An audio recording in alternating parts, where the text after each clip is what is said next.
In this video, I'm going to talk you through some ways to link your social media and your blog. Now, for the purposes of this video, I'm going to assume that you have a WordPress blog because that's the most popular blogging platform. If you have a different type of site, then what I'm going to explain in this video is still possible to do. It's just going to be a lot more difficult. But if you have a WordPress site, then what I'm going to explain here is actually going to be quite simple. Now, there are several reasons why you would want to link your social media and your blog. First of all, it makes sure that your blog never looks tired. And it saves you from having to update it quite so often, because once you update your social media, you update your blog at the same time. Now, the more often your blog gets updated, the more often it gets crawled by search engines. And that increases its position in the search engine ranking positions, otherwise known as SERPs. Now, the first one that I want to tell you about is how you go about adding your latest tweets into the sidebar of your blog. Okay, the first thing to do is to log into your WordPress dashboard. Come over here to where it says plugins, and then click here where it says add new. And the plugin that we're going to install is this one, WP Twitter Feeds, and you can do a search for it here in the search box. So just click here where it says install now. And there we go, that's installed. All I have to do now is click here where it says activate plugin. There we go, that's done. And now you can see it's here in the plugins page. Okay, I'm going to set this up so that it displays tweets in the main sidebar. So what we're going to do, come up here to where it says appearance and then widgets. Okay, and if I scroll down to the bottom of the page, you'll see WP Twitter Feeds. So let's just drag that up into the main sidebar. Just drag it up to the top of the page. Okay, and here we have it in the main sidebar.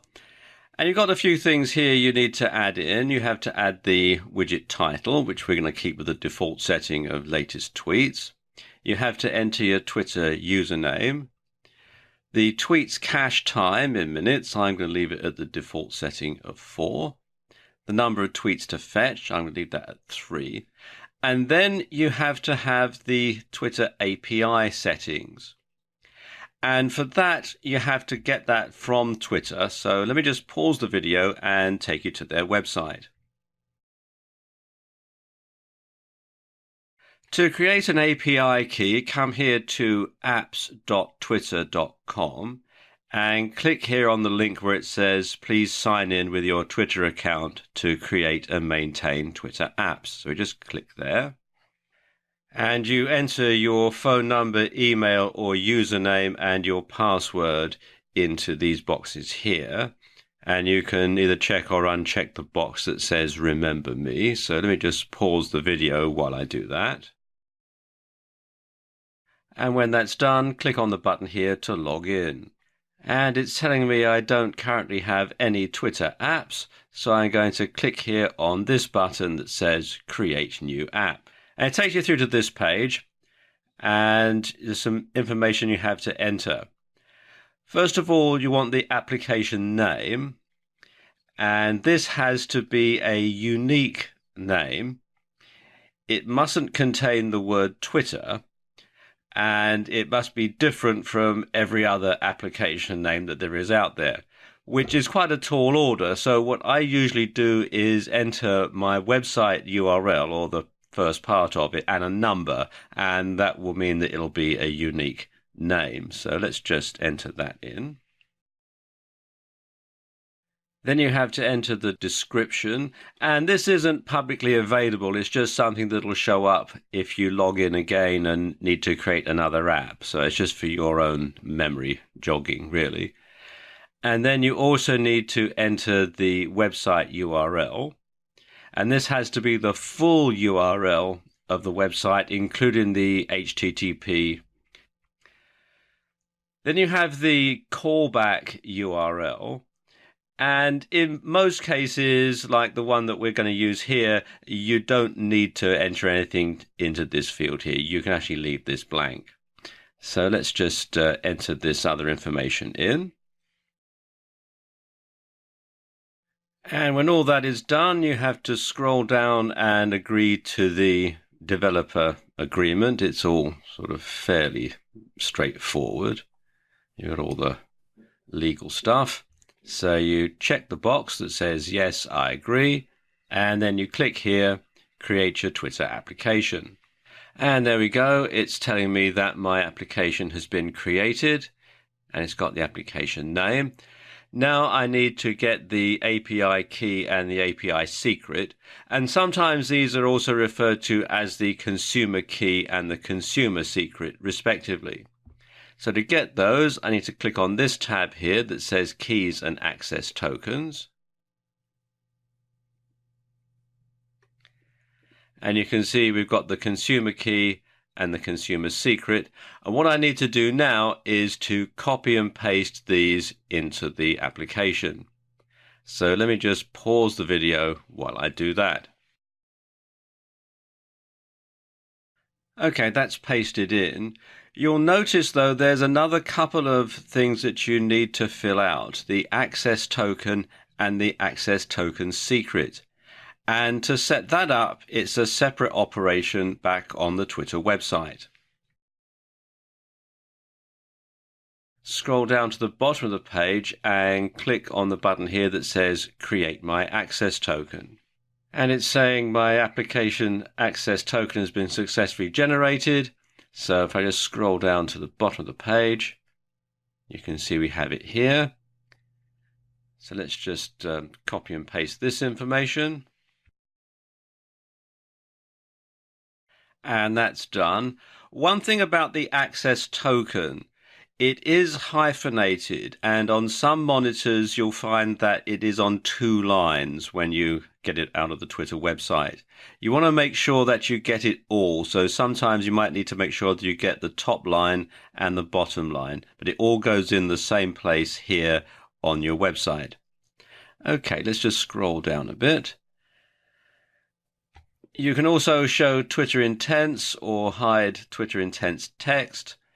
The style, you can have list or a slider. I'm going to leave it at list. You can have a circular avatar image, display the avatar image, exclude quoted replies, show a go after the time, and you can set Twitter like short time or screen time. You can show the widget border, and you can have a different theme if you wish. I'm going to leave all this at the default settings and just click here on Save.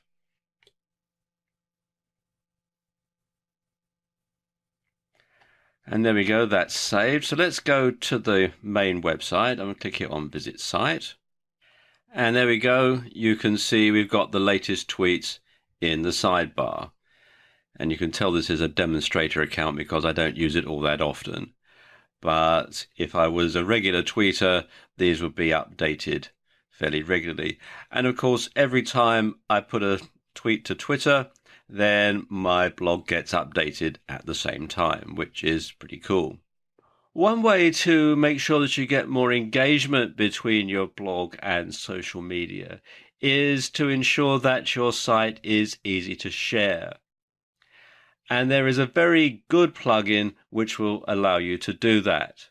And the plugin I'm going to use for this is called Shareaholic, and I've installed it already, and the process is the same as in the last section here.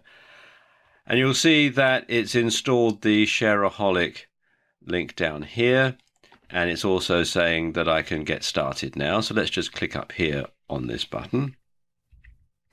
Opens this pop-up, and once you clicked on the Get Started button, you're agreeing to the terms of service and the privacy policy, both of which you can read on their website. So let's just click here to get started. Now you can register with Shareaholic to get all these extra features here.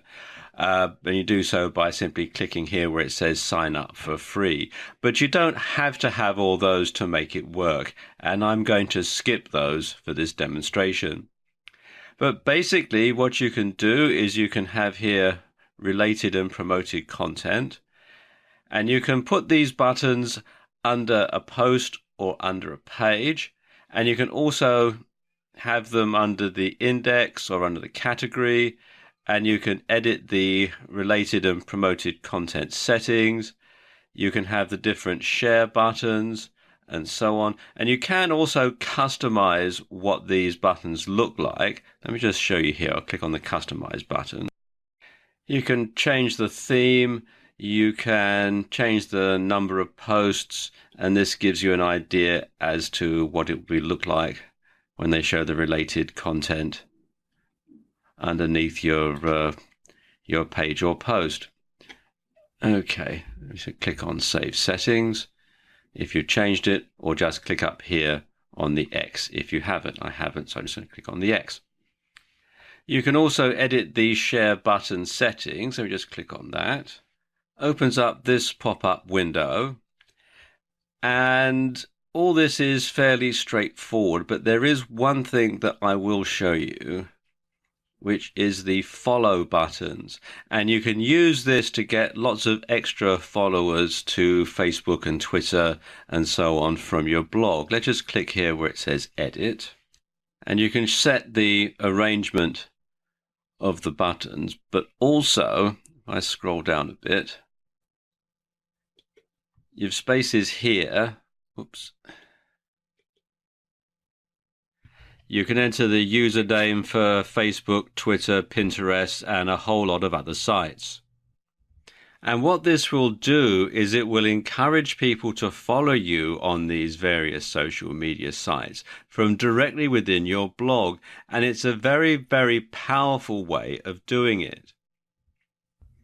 Now, obviously, this is just a demo, so I'm not going to enter any information here. But if this were a real site, I would put my usernames here in these boxes.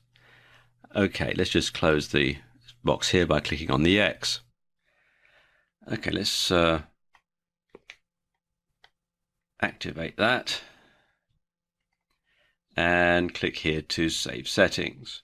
And there you go, it's saying settings successfully saved.